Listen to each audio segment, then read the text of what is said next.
Alright, so today I made this little fold down table, and check this out.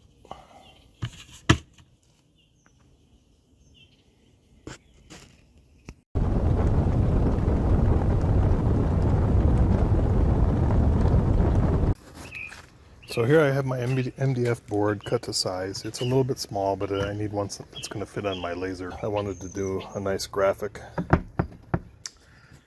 So this is my test grid for determining what power and what speed I'm going to use to burn my image. So what I've done is I've taken a white ceramic tile from Home Depot, just a little 4-inch square, and I've sprayed painted it with the 4 colors that I'm using. So yellow, orange, red, and black. And of course the black is the final.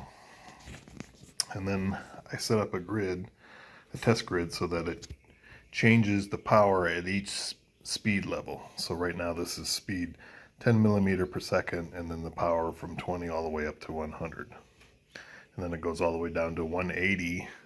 And so what you want to do is you want to find an area where you're getting your base color. So in my case, yellow is the lowest color. That's the one I want to show. So I went with 70% power.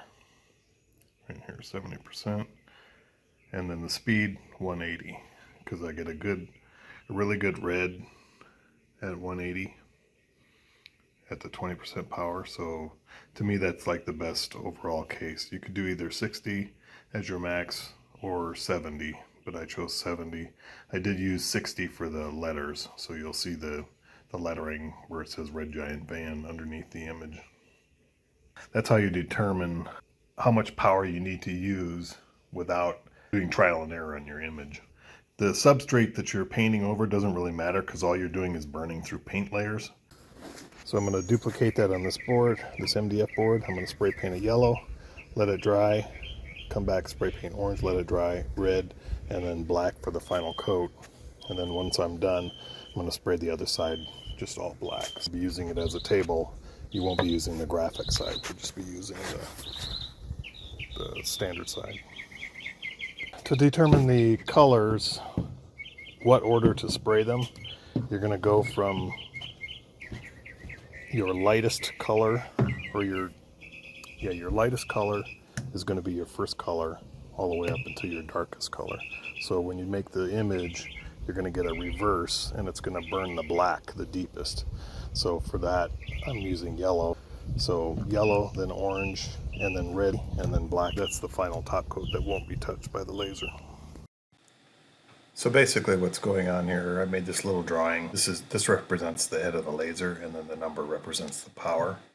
So as the laser is traveling, like it goes this way and this way, it's varying the power based on the darkness of the image that I'll show you in just a minute. So right here, it's 70% power, which is my max. And so the beam is coming all the way down into the yellow paint, burning through all of these others.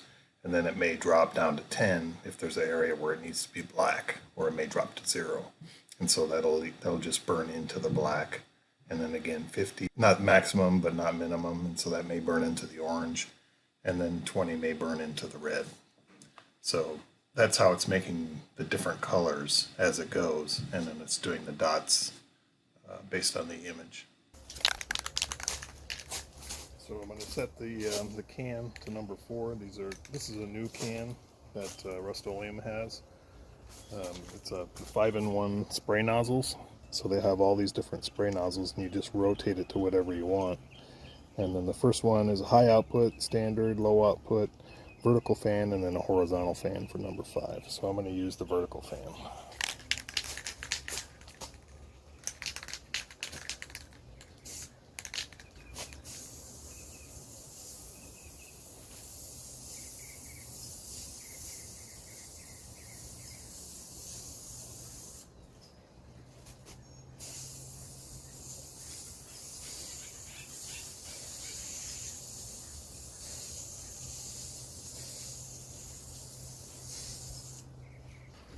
So that looks a little blotchy. I think I might come back with another coat of yellow once this is done. And then once I get a nice even coat of paint on the top, then I can do my next colors. So this takes about 20 minutes to dry. All right, so I just put the orange on. I kept applying the yellow until I wasn't seeing any spottiness anymore, and then let that dry about 20 minutes, and then now I come in and put on the orange. Okay, so it's dry now. It's time to put on the red.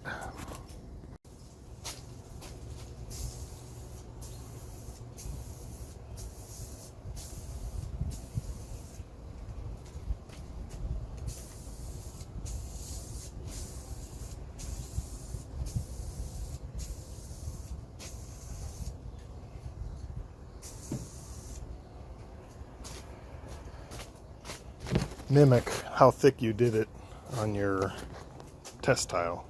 So you get a little bit of glare here and there's shadow from the tree, but it's a pretty even looking coat. And then once this is dry, I'll put the black over top of it, and then I'll let that dry 24 hours before I put it under the laser. Where I found my image, this is Stable Diffusion Online. So this is a AI image generator, and I'm going to come down here to the Stable Diffusion Playground, and I'm just going to enter in a prompt of what I want. So I'm looking for Betelgeuse, which is a red giant star. Then I'm just going to add red giant, and then realistic. And I'm going to have a generated image, and these are just going to be random. So every time you hit generate image, it's going to give you four new choices. So these might be some choice for a star. This to me looks more like a planet of some type. Like this one has a little bit of fire, but let's just say I took this, I would just right click it, save the image as, and then have it on my desktop.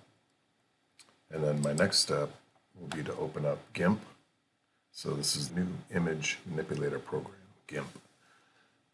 So I'm just going to open up a file. This is the one that I actually did download. And then I have this plugin called the Big Gimpin plugin.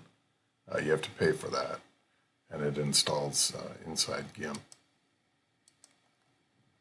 And then you're basically just going to run this.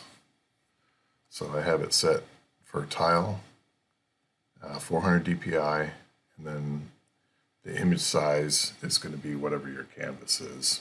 And just hit OK, and that's what it generates. So this is a reverse image. You can see the darker spots here is where it's going to burn down deeper. So all these little stars, it's going to burn down. And then the white spots are the spots it's going to leave. But yeah, I would set your size according to your canvas. So I'm just going to discard this. So I would save it locally. And now inside Lightburn, I'm going to open up that image. And I've already done my test tile. So I know that 180 speed and 70 power is what I want to use to burn this image. I leave overscanning on because you want it to kind of pass off the edge of your drawing so that it doesn't dwell in one spot while it's reversing direction. So if you make it pass by it, then it'll just come out here, do the turnaround, and then come back. And then I click this pass through on here so that Lightburn itself will not do any kind of manipulation to the image. Okay, so here's the laser. I got it set up and it's running on it. I set it to overlap the edges a little bit. So the way that this works, so right now it's going to cover all of this all back here. So this is an xTool 5-watt laser. Right now it's traveling at 180 millimeters per second, and the power setting is 70%. So this shows what it's actually carving. So here's my red giant star. And so the things that you see that are very dark, so like the little stars up in the picture and then the big spot in the middle, that's where it's going to burn the deepest. And for this picture, that's yellow.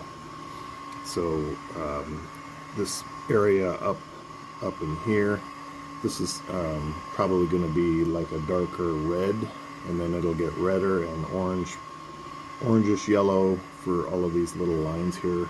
And there should be some red tint to this area out here.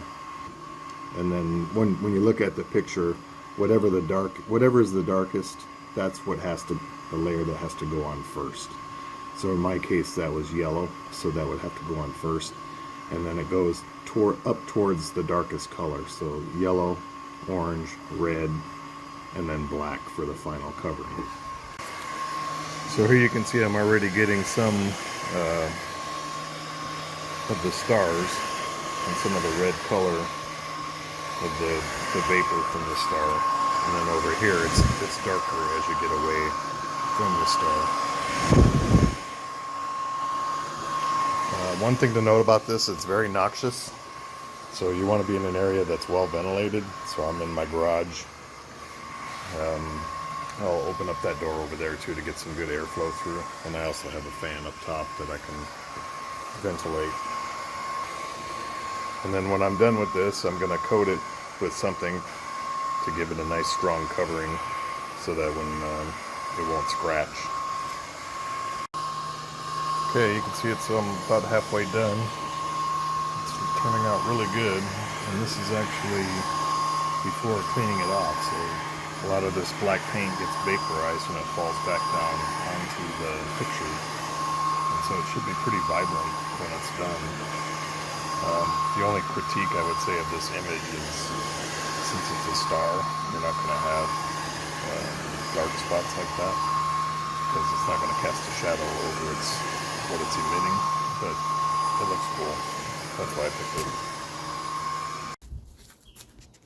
Okay, so this is our fold down table. We also are putting in a mesh screen.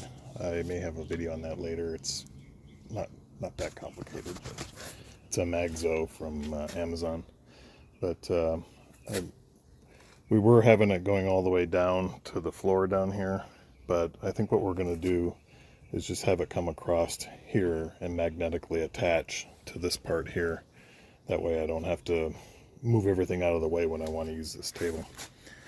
So basically this is a table that I made. It was originally just going to be a plaque, and then I thought, well, why not use it as a table as well? So it's a light duty, so this hinges out, it's covered with felt, and then this just pops down so we can use this side of the table for any work and not worry about messing up the surface. And then I'm going to put it away. It's just held on with click lock, that heavy duty click lock tape, and it's pretty strong. We're about to go on a trip, so I'll let you know if it doesn't hold up. And this metal here basically is just the van from where I cut out the window. So I just saved that, and then I finally found a use for it. So I added this little piece here, and I also colored all the screws. I had a little vial of color matching paint, so it kind of blends in a little better, and it's not